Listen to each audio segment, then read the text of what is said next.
Po, mga katambay, si Kamanong po sa Tambayang Makabayan. Kamusta po ang lahat? Ingatan nawa po mga katambay. Happy weekends po siyempre sa mga bibiyahe po. Sa mga pabalik po ng mga kanilang tahanan. Siyempre, ingat po. Yung mga malalayo po pinanggalingan, ingatan nawa po. Excuse me po. At bago po natin umpisa na ating kukumentuhan, magpapasalamat muna si Kamanong mga katambay sa mga naagusto po ng ating malit na channel sa YouTube at TikTok, ang Tambayang Makabayan. Maraming salamat po mga katambay. Ito po, pag-uusapan po natin at kukomentuhan. Inilabas na po ni Pulong o ni Paulo Duterte ang kanya pong issue ng mga congressman at ng media at ng mga kaliwang grupo. Pinupulaan po siya pero wala po siyang kaso at demanda na sinampa po sa DOJ o sa Sandigang Bayanman. At mismong COA, wala po issue. Ang may issue lang po, yung mga kalaban ng Duterte. Nilabas po ang 51 billion po kung saan napunta po ang proyekto po na hinawakan po ng Duterte ni Paulo kung saan po napunta ang mga project. Pero ito po, ipinagbasihan din po ang nahawakang pera ng speaker. Kung gaano kalaki ang hinahawakan ng speaker na walang nakikitang proyekto. Tingnan po natin ang isang kasama nating vlogger na ipapakita po kung paano po ginastos ng Duterte at ng speaker ang mga pera ng bayan, mga tambay. Komentuhan po natin pagkatapos po nito. Ang 500 billion pesos na tulong sa mahihirap na ipinamudmod ng House of Representatives sa pangunguna ni Speaker Martin Romualdez ay pagtulong nga ba o pagnanakaw? Hindi tayo ipinanganak kahapon para maniwala na ang 5.768 trillion pesos na pambansang budget para sa taong ito ay wala sa anino ng pork barrel, gaya ng sinabi ni House Speaker Ferdinand Martin Romualdez noong Nobyembre nang ibigay ng Kamara sa Senado ang General Appropriations Bill na inaprubahan nito. Pagkatiwalaan ang mga mambabatas na humanap ng mga malikhaing paraan upang makapag-ipon ng mga pondo para sa kanilang mga alagang proyekto sa kanilang mga distrito o para sa mga programa ng tulong na maaari nilang ipagmalaki kapag sila ay pumunta sa mga pulong at konsultasyon, partikular sa panahon ng kampanya. Halimbawa ay ang paglalaan ng halos 500 billion pesos sa isang Social Amelioration Program o ayuda para sa hindi bababa sa 12 milyon na mahihirap at mababa ang kita na pamilya o tinatayang 48 milyon na katao. Sa kauna-unahan daw na pagkakataon, sa ilalim ng administrasyon ni Pangulong Ferdinand Marcos Jr. ay naglalaan sila ng kalahating trilyong piso o humigit kumulang 9% ng pambansang budget bilang tulong sa mga mahihirap at sambahayan na walang sapat na kita, sabi ni Romualdez. Ipinakilala ng Kongreso ang isang bagong programa sa budget na may label na AKAP o ang ayuda sa kapus ang kita. Ito ay isang 60 billion pesos na pondo na ang layunin ay magbigay ng direktang tulong na salapi sa mga malapit sa mahihirap o mga pamilyang kumikita ng hanggang 23,000 pesos kada buwan, dagdag pa niya. Subalit, sino nga ba ang maniniwala na walang kickback ang mga mambabatas dito lalo pa at sila mismo ang direktang namamahagi sa cash assistance? Tapos babanata na ang kurap ay ang mga Duterte, pero batay sa datos ang 500 billion pesos na ipinapamudmod ni House Speaker sa publiko ay sobrang mas malaki pa sa pondo ng panahon ng pandemya na mayroon lamang 240.7 billion pesos lang na tumagal pa ng halos 3 years. Ang Yolanda ay mayroon lamang 167.8 billion pesos na pondo. Kaya naman, katakataka kung bakit tila sobrang halaga nitong 500 billion pesos na naipapamahagi daw sa mahihirap na wala namang malaking problema ang bansa sa kalamidad. Oo, maraming problema ang bansa na kailangan ng agarang mga programa na mas mapapakinabangan sana ng taong bayan tulad ng mga kalsada, eskwelahan, mga armas para sa depensa at marami pang iba. Ang ginawa sa Davao na paggastos ng 51 billion pesos para sa DPWH na batikos ng mga anti-Duterte ay kitang-kita na may magandang resulta, pero tahimik sila sa umano'y 1 billion pesos per kilometer na kalsada project ni Speaker Martin sa Leyte. Ito naman ang binigyan ng comment reaction ng Ayan po, mga katambay. Nakakalungkot po, no? Yung gano'n sila kalaki na mag-budget ngayon na wala naman po pinatutunguhan, walang nakikita. Hindi po pa katulad nung, lagay ko lang po mga katambay, para malakas. Hindi po katulad nung panahon ni Pangulong Duterte, nakita po natin yung mga pera kung saan po napupunta, nalalagay, di po ba? ito po, grabe. Grabe po ang inuubos po at niwawaldas na pera ng mga mambabatas natin sa pangunguna di umano ng speaker po ngayon, di ba? Na walang pinakikita, walang pinatutunguhan at wala tayong nakikita na programa na daan-daang bilyon, 500 billion at 60 billion sa AKAP para lang ibigay sa mga sinasabing kapuspalad. Imbis na trabaho ang ibigay para mas pangmatagalang solusyon na problema ng bansa, trabaho, di ba? Maglikha ng trabaho sa bawat probinsya, di ba? Hindi yung pera. Samantalang Pangulong Duterte, 2-3 taon na may pandemya, 200 plus billion lang. Binoy mo, eto, sa loob na 1 taon, 500 billion na hindi maipaliwanag, plus yung 60 billion na ibibigay pa nila na extra. Binoy mo ba? Tapos hindi rin yung kanilang kimamahal na computation sa Leyte na 1 kilometro, nagkakahalaga di umano, sabi sa balita, na 1 bilyon. Samantalang yung ginawa po ng mga Duterte, yung project po doon ni Congressman Pulong, napakalaki. Talagang paikinabangan ng buong Davao. Di ba? Na hindi nila ma-question yung programa. Hindi po nila ipinapakita kung saan napunta po talaga yung mga pera na nilaan para doon. Pero ito, wala silang maipakita sa atin. Yung malalaking numero na inuubos nila. Di ba? Na hindi natin masabi. Hindi ako naniniwala rin eh. Hindi ako naniniwala na walang korupsyon. Naniniwala si Kamanong na may korupsyon.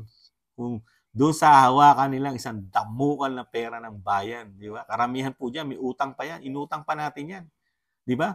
Umuutang po tayo, nababaon tayo sa utang. Pero saan napupunta yung inuutang natin?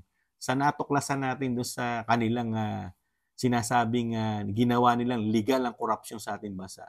Di ba? Kaya nga nagka-problema SMNI dahil sa kanila eh. Dahil natuklasan po, kasama po si SAS sa Sasot Rogando, na ipinalabas po sa SMNI, di ba? Kaya nagkaka-problema rin SMNI dahil nabunyag po yung napakatagal ng korupsyon na naging legal na ng Kamara at Senado, di ba? Na wala po silang pwedeng ibigay na resibo sa COA sa atin. Yung tanging pirma lang. Sa mahabang panahon, pipirmahan lang nila yung kanilang budget, tapos na. Hindi sila pwedeng i-audit ng COA. Wala po silang karapatang i-audit kasi gumawa sila ng sarili nilang batas. Yung sa pangunguna po ni dating senador na Pampilo Lacson, na exempted sila sa kanilang budget. Tanging sila lang exempted na hindi pwedeng i-audit. Sila lang. Ganun po sila katindi. Pero lahat ng ahensya ng gobyerno, pwedeng i-audit. Sila lang hindi. Kahit gaano kalaki hawakan nila ng speaker, ng House, ng Senado, ng Senate President, hindi pwedeng i-audit. Pirma lang ang pwede nila ibigay na tapos na, ubus na ang pera. Ganun po katindi itong mga mambabatas natin na hindi po nila binubuksan yung issue na yan. Sarado po ang kanilang bibig at nakapikit ang kanilang mga mata sa issue na yan, mga tambay. Ang ginagawa lang nila, paghihiganti, isara ang istasyon ni Kibuloy. Yan po ang paghihiganti. Kaya matitindi po itong humawak ng pera sa panahon po ng bagong Pilipinas. Isang damukal na pera na talagang bubusugin ng may hirap. Nakakabigay ng ayuda sa 6 na taon. Ito po ang proyekto na makikita natin sa bagong Pilipinas. Talagang puro pera lang po ang solusyon. Hindi po tayo makakita ng maraming trabaho na ibibigay. Pera lang po. Di ba? Isang damukal na pera. Pero sabi nung ating kaibigan na vlogger, wala pang anomalya, wala pang kalamidad na mabigat na nangyayari sa ating bansa. Pero nag-uubos na tayo ng pera, mga tambay. Ganyang klase ang ating mga politiko ngayon. Hindi na sanay mag-isip. Hindi na sanay mag-isip ng ikagiginhawa at ikababango na ekonomiya ng Pilipinas. Pagka ang problema na hindi sila makapagbigay ng trabaho sa atin, ang solusyon, ayuda. Ayuda. Sa nagtataas ang bilihin, wala silang ginagawa dyan. Basta ayuda lang. Sige, tumaas ang bilihin. Bibigyan naman namin kayo ng ayuda. Di ba? Yan ang solusyon ng ating mambabatas. Hiyang-hiya naman tayo sa kanila. Tapos, kung ano-anong issue ang ibabato nila kay Paulo Duterte, di ba? Sinisiraan nila mga Duterte, pero mismo nakikita sa gawa at sa mga proyekto ng mga Duterte kung saan napupunta ang pera ng bayan. Sila, wala tayong makikita. Pag binigay na nila ayuda, nada na yan. Wala na tayong makikita at wala tayong pakinabang dyan. Samantala sa mga proyekto ng Pangulong Duterte, ni Sara Duterte, ni Pulong Duterte, ni Baste Duterte, lahat yan, may nakikita ang taong bayan, nararamdaman, napapakinabangan, pwede mo pang amuyin, di mo ba? At mismong sila, pakikinabangan nila, mambabatas yan, lahat ng proyekto ng mga Duterte. Sila, ang mga proyekto nilang ginagawa sa atin, number 1, kadiwa, ayuda, at maraming travel. Yan ang mga proyekto. At meron naman silang pangako dyan, mga katambay, di ba? Hintay-hintay lang tayo. Hintay-hintay lang tayo. Isang damo ka lang mamumuhunan sa ating bansa. Sa bagong Pilipinas, pangarap na maging world class ang ating bansa. At walang pamilyang magugutom. Dahil tutustusan sa ayuda ang may hirap. Pero tayong nagbibigay ng tax, bahala kayo sa buhay nyo. Magtiis kayong bumili ng mahal. Pero yung may hirap, puprotektahan namin ang may hirap. Bibigyan namin ng lagi ng pera. Yung mga nagtatax, katulad ni Kamanong, bahala ka sa buhay mo, Kamanong. Magtiis ka sa mahal ng bilihin. Bumili ka. Yung mga kababayan natin mahirap, sitting pretty. Dumadating ang ayuda. It's not fair kay Kamanong, di ba? Nagbabayad kami ng tax. Kami nagpapakahirap. Pero yung mga sitting pretty, dumarating lang ang ayuda. Hindi naman nagtatampo si Kamanong. Kaya lang, ang pinagtataka lang ni Kamanong, trabaho ang dapat binibigay natin. Hindi puro ayuda. Bigyan natin at turuan natin magtrabaho. Hindi na magpawis. Dahil si Kamanong ay nagpapawis. Nagtatrabaho. Di mo ba mga tambay? Kaya, yan po mga katambay, lumalabas po ang katotohanan ngayon. Nakikita po ng taong bayan kung sino po ang totoo na naglilingkod sa ating bayan at kung sino ang totoo na maayos sumawak ng pera ng bayan. Di ba?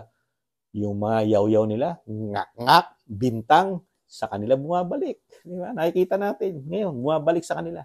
Yung mga bintang nila sa mga Duterte. Kaya, mga tambay, abangan pa natin ang mga susunod na malalaki at gaano kalaki ang nawawaldas sa pera ng bayan sa Kamara, sa Senado, at sa Malacanang. Matutuklasan naman natin lahat yan, mga tambay. Wala pong lihim na hindi nabubunyag at hindi sumisingaw. Kahit anong baho, tsak sisingaw yan, mga tambay. Dahan-dahan natin matutuklasan lahat yan, mga tambay. Yan lang po, mga tambay. Ang komento ni Kamanong sa proyekto ni Paulo Duterte, ni Pulong, na hindi nila kayang pabagsakin dahil may ebidensya kung saan napupunta ang pondo ng mga Duterte. Muli po, si Kamanong po, nag-iwan po palagi na mahalin natin ating bansa, hinding-hindi sa gyera. Puro sa pakipag-usap. Hindi pa natin kayang makipagyera at hindi natin pwedeng iasa sa mga bansa na nasa likuran natin. Tayo ang kawawa. Tis-tis lang po mga katambay, may pag-asa pa tayong makabangon muli. Tis-tis lang po. Paalam. Bye-bye. Ingatan nawa.